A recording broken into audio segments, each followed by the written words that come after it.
Hallo und herzlich willkommen hier zurück in der Brickworld zu einem weiteren Update-Video hier aus der Stadt, wie immer noch im alten Layout. Momentan geht es drüben nicht so gut weiter voran, weil ich, ihr wisst vielleicht, mal wieder ein bisschen krank bin, Kindergarten sei Dank.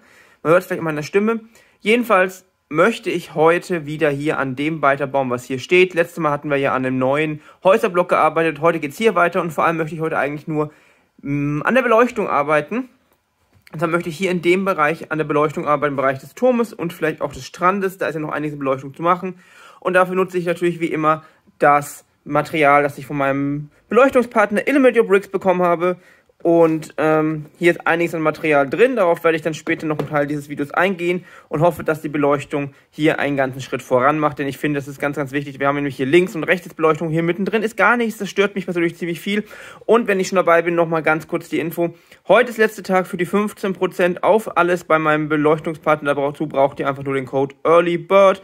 Und am besten benutzt ihr noch den Link, der oben rechts im Video ist oder unten in der Videobeschreibung, denn dann bekomme ich noch eine kleine Provision. Für euch wird es nicht teurer, ihr spart so oder so 15%, aber ich bekomme noch ein bisschen Geld für die Brickworld. Dann sage ich vielen Dank schon mal, wenn ihr was bestellt, vielen Dank fürs Zuschauen und es geht jetzt hier gleich los mit der Beleuchtung.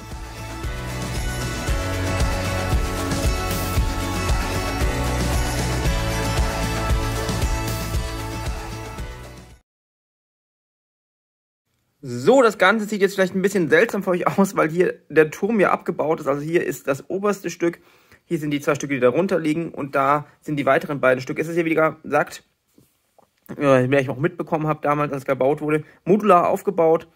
Das Stück hier ist ein bisschen kompliziert, denn daran befindet sich auch noch dieses Stück Weg und dieses Stück Treppe, das nach oben geht. Alles im Sinne der Modularität, um auch zum Beispiel den Umzug leichter zu gestalten. Ich könnte dieses Teil hier jetzt rausnehmen, aber es ist ein bisschen schwierig, das hier wieder einzufädeln. Deshalb habe ich versucht, es einfach hier in der Höhe stehen zu lassen. Und ich habe einfach das Modul darunter so ein bisschen nach der Seite geschoben. Das hält das jetzt noch und das sollte eigentlich halten. Drückt mir die Daumen. Ansonsten habe ich jetzt das allererste Licht eingebaut. Ihr seht es hier unten auf dem Weg und ich bin damit schon mal ganz zufrieden. Ich gehe mal mit euch unter den Tisch. Mal schauen, ob wir das hinkriegen, ohne jetzt einen großen Cut zu machen. Dann können wir nämlich gleich mal schauen, wie das hier unten aussieht. So, ihr seid jetzt hier unter dem Turm. Hier seht ihr das Fundament des Turms sozusagen. Man sieht nicht so viel. Man sieht, dass man da oben ein bisschen durchschauen kann. Jedenfalls geht hier das Kabel runter von der Lampe von gerade eben. Und die geht hier in diesen Sechsfach-Verteiler. Davon geht übrigens noch ein Kabel weiter hier rüber zum nächsten Sechsfach-Verteiler, wo dann die ganze Beleuchtung ist. Zum Beispiel von der Tropfsteinhöhle, da sieht man ein bisschen was davon. Und ich werde jetzt hier weiter bauen. Was mir aber schon aufgefallen ist, ich habe vergessen, genug von diesen Konnektoren zu kaufen, mit denen man eben die einzelne Modularität erhalten kann. Das heißt, wir werden die Kabel heute jetzt einfach mal nicht modular nach oben ziehen und es dann nochmal nachbauen. Aber ich will auf jeden Fall den Turm heute fertig beleuchten und auch ein bisschen außenrum. So viel dazu. Ich hoffe einfach, dass das da oben mit meiner Konstruktion hält und der Turm nicht zusammenbricht. Ich mache jetzt weiter und wir schauen uns gleich an, wie hier die weitere Beleuchtung vorangeht. So, das hat tatsächlich jetzt länger gedauert, als ich dachte. Es ist doch einiges an Fummelei hier, aber ich habe jetzt wieder einen Teil des Ganzen zusammengebaut. Ihr seht auch, es ist nichts zusammengebrochen, es ist nichts runtergefallen, also vielen Dank fürs Daumendrücken. Wir sehen jetzt auf jeden Fall hier unten die Dateien, die kennt ihr ja schon. Jetzt habe ich hier drin einfach von unten noch ein Kabel hochgezogen, weil das ist hier der unterste Stock, der wird hier eh eigentlich nicht abgenommen, da brauchen wir jetzt auch keine Verbindungen großartig, also so einen Konnektor einbauen.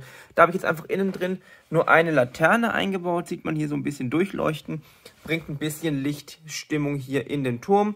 Und dann habe ich tatsächlich hier das Ganze so umgebaut, dass ich, jetzt gar nicht, dass ich hier hinter einen von diesen Konnektoren habe. Also, das sind ja, muss mal kurz schauen, hier habe ich noch welche rumliegen.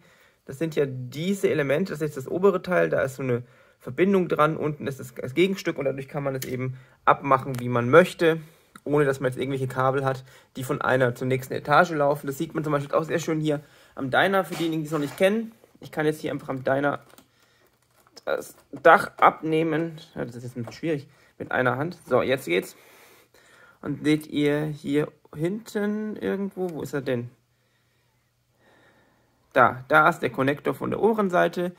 Hier ist der von der unteren Seite und dadurch habe ich eine kabellose Verbindung, die dann einfach dazu führt, dass wenn ich das dann wieder draufsetze, mal schauen, ob meine Hand funktioniert. Ja, geht das Licht wieder an. Das gleiche System baue ich auch hier gerade ein, soweit es möglich ist, weil wie gesagt, ich habe ja ein paar Teile vergessen zu bestellen.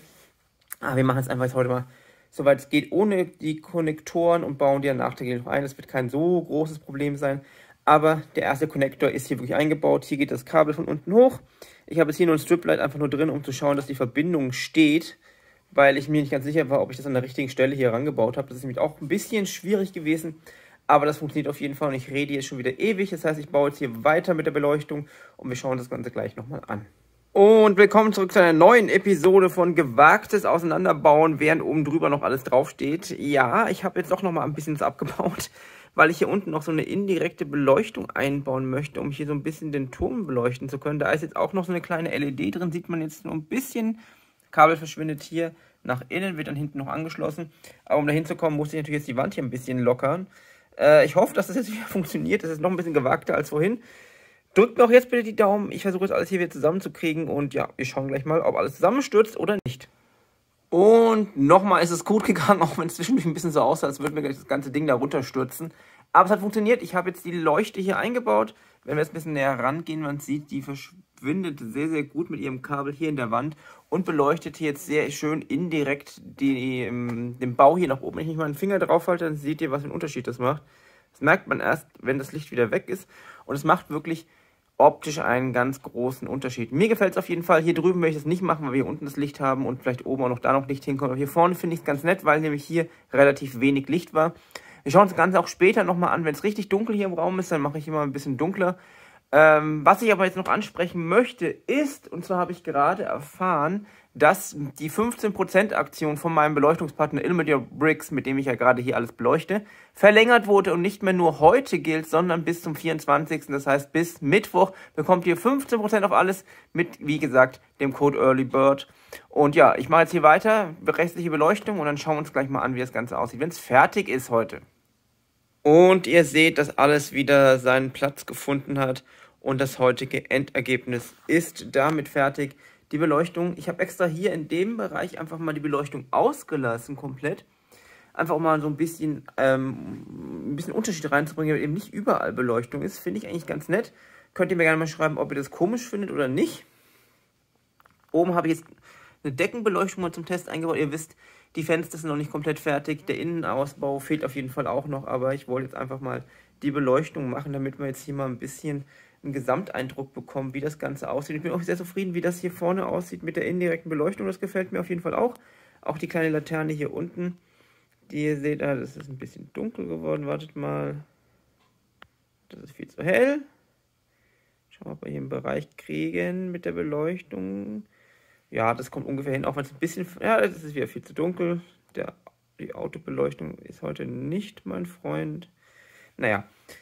Auf jeden Fall sieht es jetzt deutlich besser aus, weil eben jetzt hier mehr Beleuchtung ist. Und wenn hier unten dann noch die Hütte dazu kommt, in der ja Thor wohnen wird, dann haben wir hier unten, glaube ich, genug Beleuchtung in dem Bereich.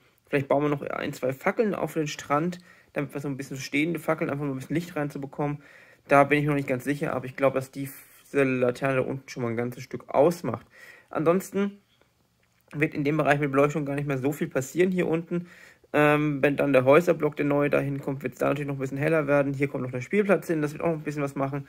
Wie die Beleuchtung oben auf der Mauer aussieht, das weiß ich noch nicht, aber ich weiß nicht, ob ich euch schon gezeigt habe. Ich habe auf jeden Fall schon mal bei den ganzen Arbeiten hier oben auch noch eine Laterne hingebaut, einfach um jetzt, wenn ich schon mal dabei war, hier alles aufzumachen, konnte ich da auch gleich nochmal eine Laterne mit einbauen, fand ich eine ganz gute Stelle dafür.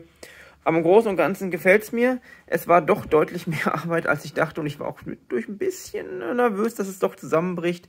Aber die Beleuchtungsart war einfach, ich konnte es im Voraus nicht sinnvoll machen, weil ich einfach nicht wusste, was ich machen will und so weiter. Aber ich bin sehr zufrieden mit dem Ergebnis. Ich hoffe, ihr auch.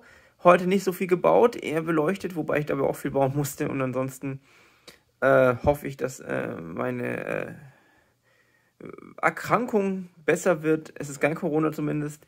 Und ansonsten würde ich euch sagen, bleibt ihr auf jeden Fall gesund. Viel Spaß beim selberbauen. Schreibt mir gerne in die Kommentare, was ihr denkt. Und dann würde ich sagen, bis zum nächsten Mal hier in der Brickworld und tschüss.